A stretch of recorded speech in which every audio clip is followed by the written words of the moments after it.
Hola, ¿qué tal? Soc la Roser. Benvinguts. Bendiciones para todos. Bueno, pues hemos llegado al capítulo 24 del Evangelio según San Mateo. Y el capítulo 24 y 25 es enteramente profético. Nos está marcando el periodo de la tribulación y la segunda venida de Cristo. Tiene que ver con la nación judía, con la nación de Judá. ¿eh? Por ejemplo, los que estén en Judea huyan al desierto o a los montes.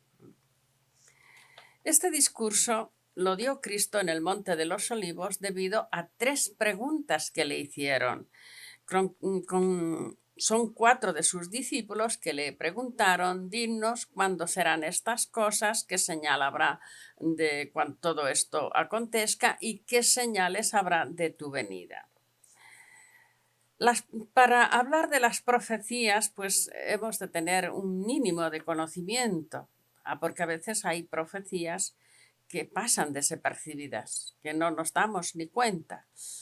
Y primero vamos a analizar un poquito, antes de dar comienzo a estos 2 capítulos, que a mí me gustaría analizarlos versículos por versículo, porque son proféticos. Pero primero vamos a dar un pequeño repaso en cuanto a las profecías.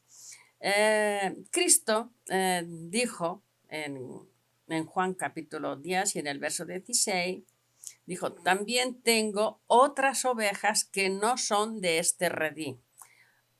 Aquellas también debo traer, y oirán mi voz, y habrá un rebaño y un pastor. Que tenía otras ovejas que no eran de este redil. ¿Quién son estas ovejas? En Mateo capítulo 15 y en el verso 24, que está hablando con la mujer cananea, Cristo dijo: no soy enviado sino a las ovejas perdidas de la casa de Israel. Las ovejas perdidas de la casa de Israel son las 10 tribus del reino del norte, no de Judá. En el capítulo en Apocalipsis, que es un libro profético, que es un libro de los últimos tiempos, que está ahora, parece que está ahora mucho de moda, en el capítulo 7 y en el verso 3, del 3 al 9, nos está diciendo: no hagáis daño a la tierra, ni al mar, ni a los árboles, hasta que hayamos sellado en su frente a los siervos de nuestro Dios. Y oí el número de los sellados: 144.000 sellados, 12.000 de cada tribu. Si las 10 tribus están perdidas del reino del norte, ¿cómo es que hay que sellar a las 12 tribus? Esto nos da que pensar y que investigar un poco. En el verso 9 nos está diciendo: después de esto miré, y es aquí una gran multitud, la cual nadie podía contar, de todas naciones y tribus y pueblos y lengua, una gran multitud. Vamos a retroceder un poquito hasta el Génesis capítulo 48, cuando, del 1 al 14, cuando Jacob estaba en Egipto y ya en sus últimos días pues quiso bendecir a sus hijos. Y entonces José lleva a sus 2 hijos para que Jacob los bendiga. Y Jacob pues primero José pone a su hijo mayor al lado derecho del padre y el hijo menor lo pone a su lado izquierdo. Pero Jacob cruza las cruzas y pone su mano derecha sobre Efraín y su mano izquierda sobre Manasés. José le dice: no, padre mío, pon tu mano derecha sobre Manasés, que es el primogénito. Jacob le dice: lo sé, lo sé, hijo. Pero Efraín será el menor, será mayor, y de él saldrá una multitud de naciones. De Efraín saldría una multitud de naciones. Jacob bendice a Judá y el cetro no se apartaría de Judá porque Rubén perdió su primogenitura por haber profanado el hecho de su padre. Así que la primogenitura pasa a Efraín.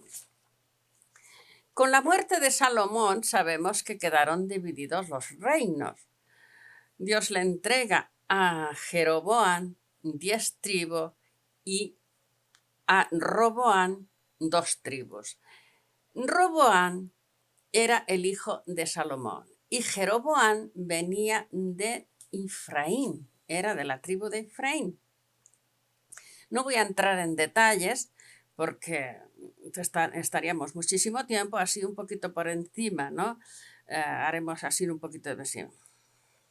Así, pero sí que tenemos que estar al tanto que cuando leemos una profecía tenemos que saber si son las profecías del reino del norte, si son para el reino del norte o son para el reino del sur. El reino del norte tiene varios nombres, o sea que a veces estamos leyendo y cuando estamos leyendo que dice Israel se está refiriendo al reino del norte, o cuando dice la casa de Israel, o la casa de Efraín, o José, o Jacob. Cuando menciona todos estos nombres, entonces las profecías se están refiriendo al reino del norte.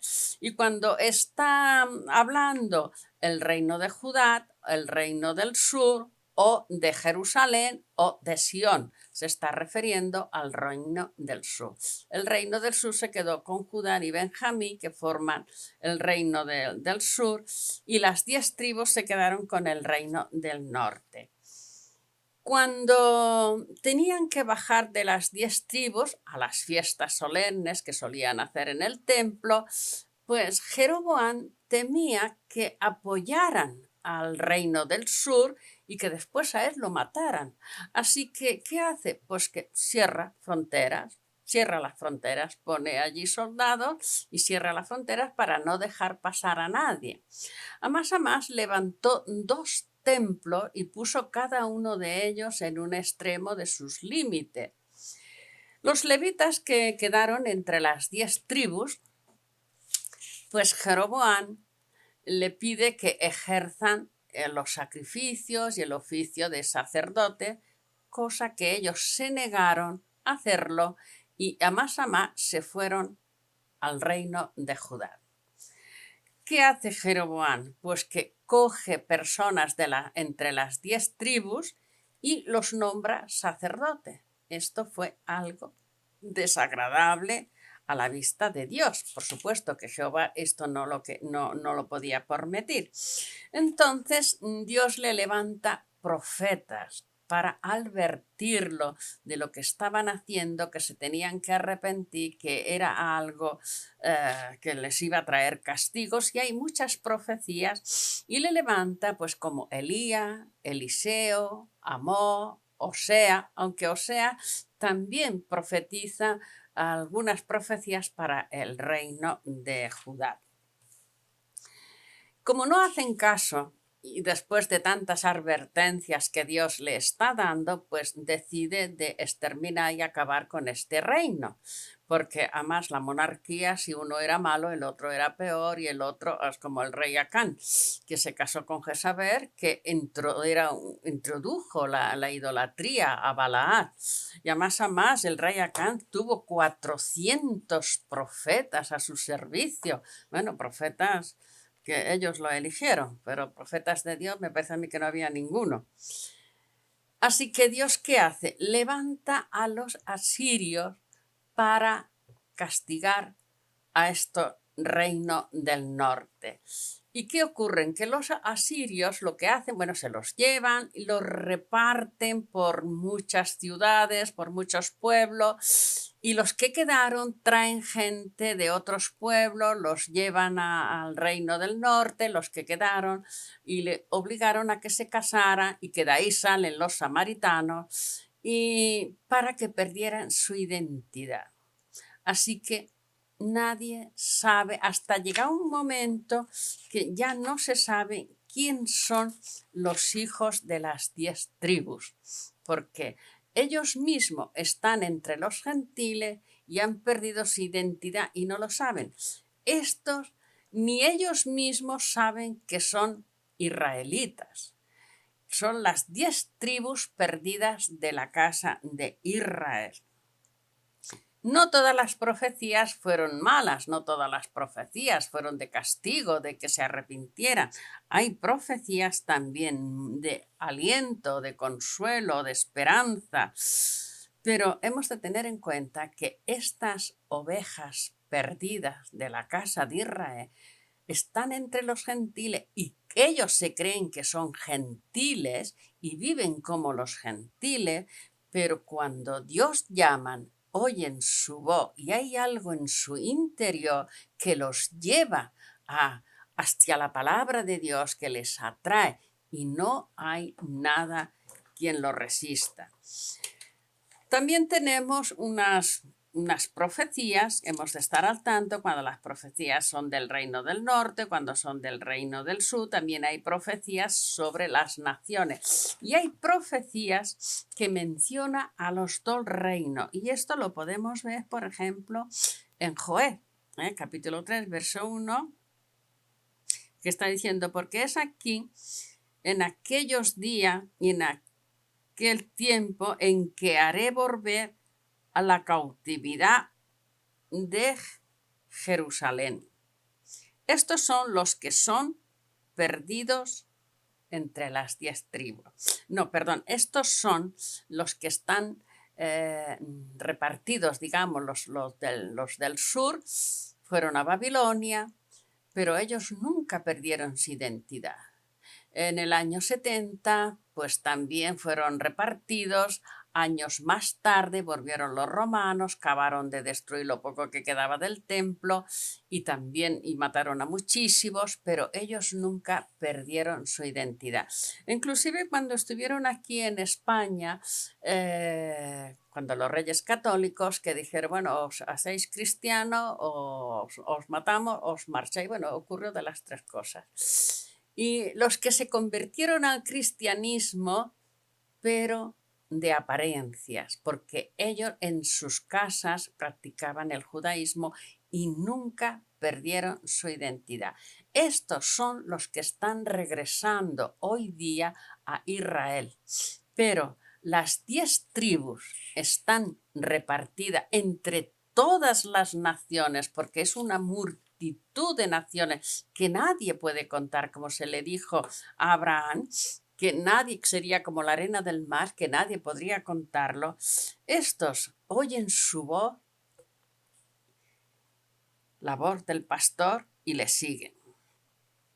Luego tenemos profecías en Isaías, en Oseas, como nos está diciendo, ¿cómo podré olvidarte, oh Israel? ¿Cómo podré abandonarte, oh Efraín? Y Dios promete que los volverá a traer, y habrá un solo rebaño y un solo pasto.